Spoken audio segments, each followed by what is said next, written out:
ခေးဆိုလို့ရှိရင်လည်းအရင်အချိန်လဲတီးကြတယ်အလုပ်ပေါ်မှာလည်းဂယုစိုက်တယ်ပေါ့နော်ဒီကားမှာလည်းသူတကယ်ကိုဖမ်းဦးဖြစ်ခဲ့တယ်ပေါ့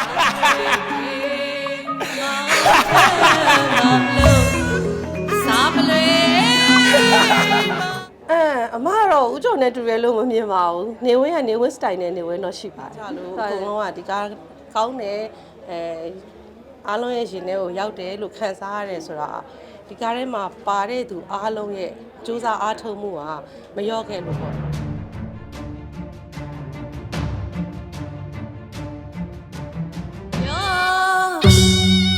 မင်္ဂလာပြောပြောမင်္ဂလာပြောလောင်းစီသူမင်းနာအဲ့တချင်ကိုအရင်ကိုဩရတာအမဒါဒီလောက်ဆိုရမယ်ပေါ့နော်ကိုရတာပို့လာတဲ့တချင်နေပို့လာတဲ့ခါအဲ့ဒါကိုငကိုမူရင်းဆိုတဲ့တချင်တွေကနားထောင်ပေါ့နားထောင်ပြီးတဲ့ခါကျတော့ဒီမန်လေးမှာအဲ့တချင်တွေအကုန်လုံးတရက်ထဲနဲ့အပြီးသွင်းရတာတရက်ထဲနဲ့ပြီးသွင်းရတော့အမေထိတ်တိရမတွင်းခင်တချင်းအတန်မတွင်းခင်2ရက်လောက်ကြိုပြီးတော့သူကကိုယ်training လုပ်ပေးခဲ့တယ်ပေါ့နော်ပြီးတဲ့ခါကျတော့တွင်းတဲ့ခါကျတော့လည်းအမေကတနေ့လုံးပဲအဲ့တချင်းစသွင်းတဲ့ချိန်ကစပြီးတော့ညနေဆောင်ဒီတောက်လျှောက်အမနာမှာနေပြီးတော့မှဒီသူတေချာလုပ်ပြီးတော့ကို guide လုပ်ပြီးခဲ့ပေါ့ဒါကြောင့်လည်းအဲ့လောက်တက်ရက်ရက်လေးပေါ့နော်ပြီးတဲ့ခါကျတော့ကိုပိုနိုင်ကိုလည်းကျေးဇူးတင်တယ်ကိုပိုနိုင်နဲ့အသက်ဖိုင်းတဲ့သူတွေအားလုံးကလည်းမီးရမလားချွေးတစ်လုံးလုံးနဲ့အကုန်လုံးကစတူဒီယိုထဲမှာလေအဲ့လိုစိတ်ရှည်လက်ရှည်နဲ့ကိုအချိန်ပေးပြီးလုပ်ပေးခဲ့လို့တက်ရက်ရက်လေးထွက်လာတာပါရှင်ဟုတ်ဒီဇလန်းကိုကမရိုက်ခင်ကတည်းကကြိုးဖတ်ထားတာပေါ့နော်ဆိုတော့ဒီပြောညွန့်ဆိုရဲနောက်ဆုံးသချင်းလေးရှိရဲအဲ့နောက်ဆုံးသချင်းလေးကြတော့အဲ့သချင်းလေးကိုသွင်းနေတဲ့အချိန်မှာအဲ့သချင်းသွင်းနေတဲ့အချိန်မှာပဲဒီဒီဇလန်းတစ်ခုတော့ကိုယ့်ရင်ထဲမှာရှိနေတာပေါ့နော်ရှိနေတဲ့ခါကျတော့အဲ့အတန်အားစအဲ့မှုကဝင်သွားတယ်အဲ့လိုမျိုးဖြစ်သွားစာမလေးမောင်ထဲမှာလို့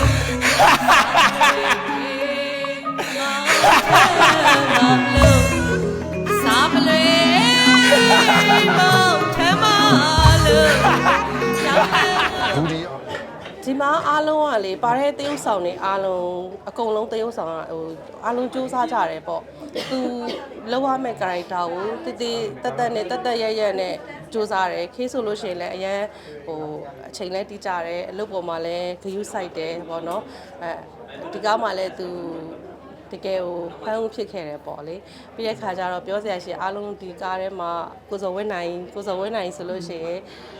ခန်းနေအရင်အများကြီးမဟုတ်ပေမဲ့ပါတဲ့ခန်းတိုင်းမှာကိုစော်ဝင်းနိုင်ရဲ့ဇက်ရုံနဲ့လိုက်တယ်သူတရုပ်ဆောင်တာတွေတော်တော်လေးရင်ထဲမှာ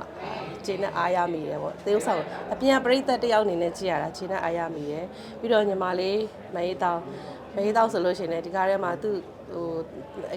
တရုပ်ဆောင်တဲ့ခန်းလေးပေါ့လေတော်တော်ရင်ထဲမှာထိတယ်ဆိုတော့ဒီကား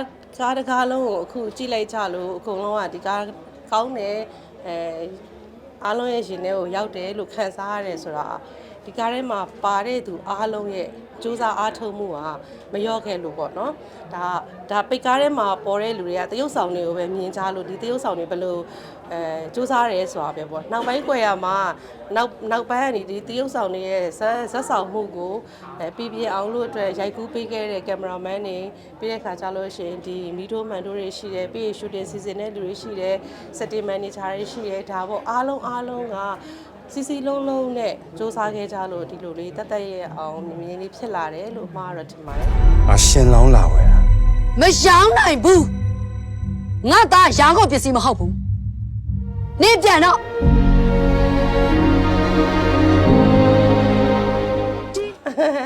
အရန်ကိုအတ္တကြီးလောဘကြီးရဲ့လူတစ်ယောက်ဖြစ်သူ့ကိုတွေ့ရပါတယ်အဲ့ဒါပြောရတယ်လူကအရန်ကိုအတ္တအရန်ကြီးပြီးတော့နောက်ဆုံးအတ္တကြီးလောဘတွေကြီးဒေါသတွေကြီးတဲ့လူရဲ့နောက်ဆုံးအဆုံးသက်ဆိုတာမကောင်းနိုင်ဘူးပေါ့နော်ဒါလေးကတော့ကြည့်တတ်မယ်ဆိုလို့ရှိရင်တော့လေဒါပညာရတယ်ပေါ့ဒါလေးကကိုနေဝင်းနဲ့အဒီကပထမဆုံးပဲအမဆုံမှုတာပါသူနဲ့ဒီတကားပဲရိုက်ဖူးသေးတယ်ဟုတ်ဆိုတော့အလုပ်လုပ်ရတာ तू ကအလုပ်ပေါ်မှာလည်းစိတ်ဝင်စားပါတယ်အလုပ်ကိုလည်းစူးစမ်းပါတယ်ပြီးလို့ရှိရင်writer ပြောတဲ့အတိုင်းပဲပေါ့နော် तू တေချာနာခံပြီးလိုက်လုပ်တယ်ပြီးတဲ့ခါကျလို့ရှိရင်သူကိုယ်တိုင်စူးစမ်းခြင်းစိတ်ရှိလို့ပါ နော်စူးစမ်းခြင်းသိရှိပြီးတော့စိတ်ဝင်စားနဲ့စူးစမ်းခြင်းသိရှိလို့လဲသူ့ကိုဒီအောင်မြတ်ဆန် character လေးမှာပြပြပြင်းပြင်းနဲ့မမတ်ရိုင်းရိုင်းလေးတွေ့ရတာပေါ့အမကတော့ဦးကျော်နဲ့တူတယ်လို့မမြင်ပါဘူးနေဝင်းကနေဝင်း style နဲ့နေဝင်းတော့ရှိပါတယ်ဟိုတရုတ်ဆောင်ဆိုတာကတော့ဒီကိုယ်ပေးလာတဲ့ character ပေါ်မှာပြပြအောင်တရုတ်ဆောင်ရတာဖြစ်တဲ့တကားနဲ့တကားတူမှာတော့မဟုတ်ဘူးတူချင်မှလည်းတူမှာပေါ့နော်ဘလို့မှတော့မတူနိုင်ပါဘူးဆိုတော့အမတို့ဆိုလို့ရှိရင်လည်းဒီလိုပဲအပြင်မှာနေတဲ့ကိုယ်ပုံစံနဲ့ကိုယ့်ကိုရုပ်ရှင်ဇက်ကားမှာပေးလာတဲ့ character နဲ့တကားတော့ character ချင်းမှမတူတာမတူတဲ့ခါကျတော့တရုတ်ဆောင်ပုံတွေလည်းကွဲပြားမှာ